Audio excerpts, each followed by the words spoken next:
able to benefit. The laborers, the men on the ground, the single mothers and fathers, the smallest of men were able to acquire some measure of income through several implemented programs by the government of Mrs. Fasad-Bissessar. Today, can we say that it's the same under the present governance of the PNM led by Mr. Rowley? The song I was introduced with says, I know who I am. I'm walking in power. Do we understand the power that we have? And with that power, the changes we can make as a people once stand united. In this relay of life, the onus is on us to forge ahead and see the light at the end of the tunnel. For our present situation does not determine the end.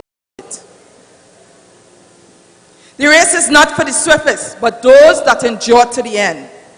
We are coming to the end of our race, where we must pick up the pace, take the baton as a people, as a community, and as a family united.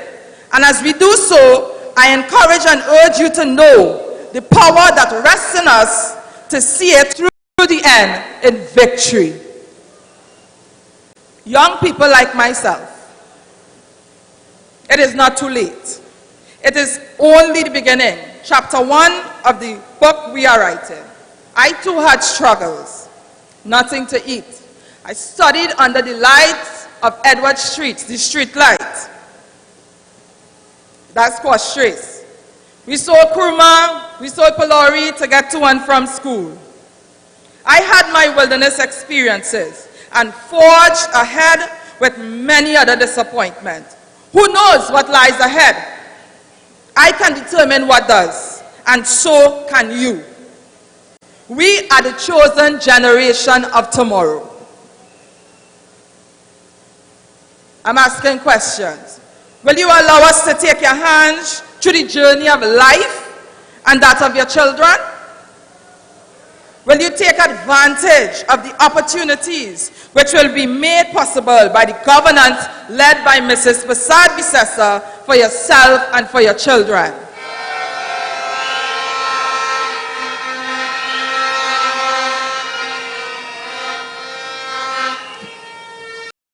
The question continues, will you remain in a state of poverty and continue to worry about the next meal? Will you create avenues, build that life where you are able to support your parents when they can no longer go on? Ensure your children graduate from university. They have done their part, and it is the decision that we make today that will determine our tomorrow. We fall 7 times, we get back up 8. To the parents and to the elderlies who build that foundation for us to build and tread upon. Nothing lasts forever, and in all doings, errors are made. But contingency plans are formed. They must be formed. And today, the opportunity presents itself to you, the elderlies and parents, to understand the time at hand and the season in which we are now. To allow the fair opportunity to your children and the generation to come to be afforded the opportunities that were not available to you, and put that contingency plan into effect. Whilst there may be the appearance of tumor in the body, it is not malignant but benign.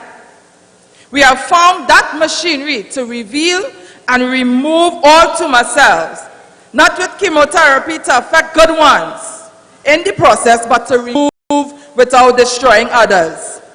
When given the opportunity to serve again, the UNC family, led by Mrs. Kamala Fasad-Bissessar, we have in place extensive programs to rehabilitate the minds and psyche of the broken and faint-hearted, geared to rebuild the morals and help to rebuild society whose spirit has been tested by the current circumstances. Many are called, but few are chosen. But today, ladies and gentlemen, I say to you, We are the chosen generation of tomorrow, called for to show his excellence. All we require in life, God has given us. We know who we are. We know what we have and the power we have, and invested in us to make a difference. People of Toco, Sangre, Grande, and environs, this evening is an evening of reflection and decision making that will make the difference for the community and impact the country. Be the change we want to see. Be what we are called and created to be. Be winners, be victors. As we usher into the new chapter of the incomplete book called Journey, let us unite and make our beloved community and country the place where we all live together in harmony, where we step out from the old into the new. And in these challenging and trying times, we take the pledge of dedication to the service of Trinidad and Tobago. Like Maya Angelou, we will rise. Like Martin Luther King, darkness cannot drive out darkness. Only light can do that. Hate cannot drive out hate. Only love can do that. And with victory, we will say, free at last, free at last. Thank God Almighty, we are free at last.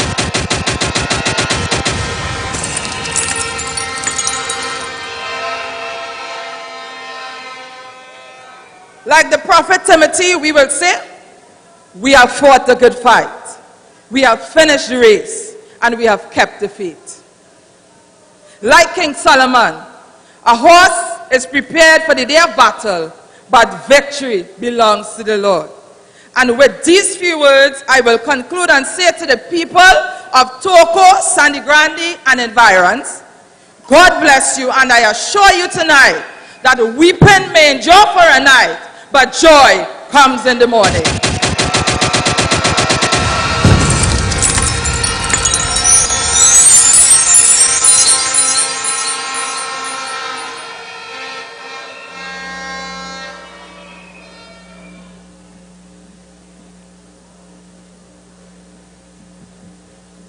Good evening, ladies and gentlemen of Toco, Sangre, Grande, and to the mass media.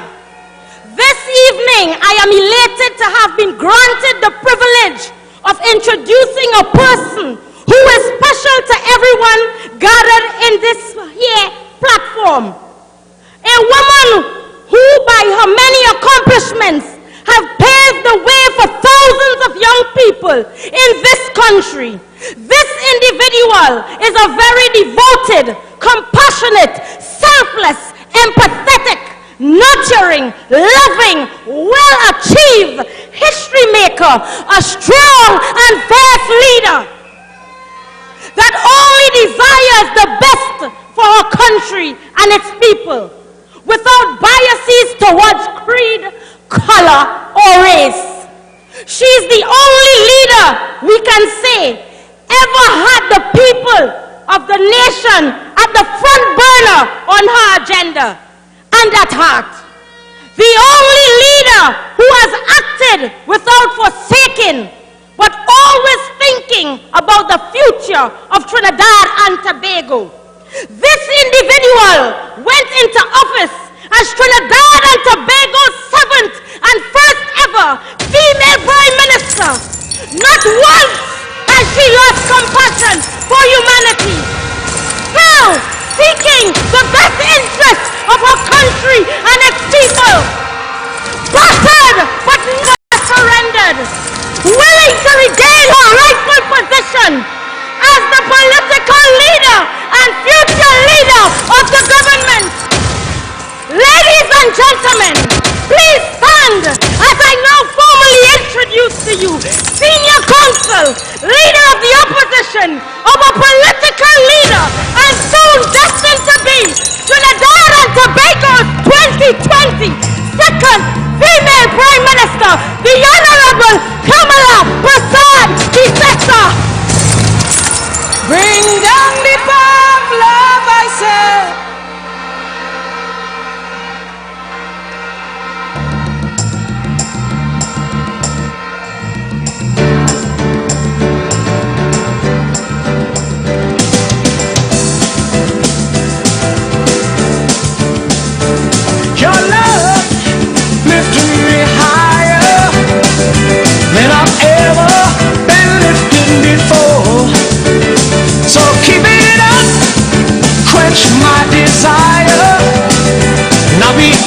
side forevermore.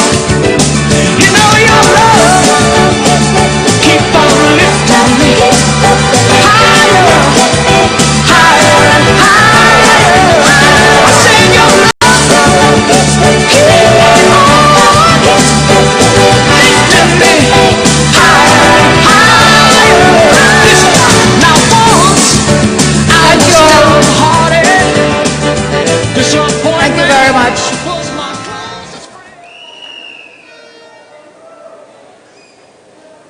Wow.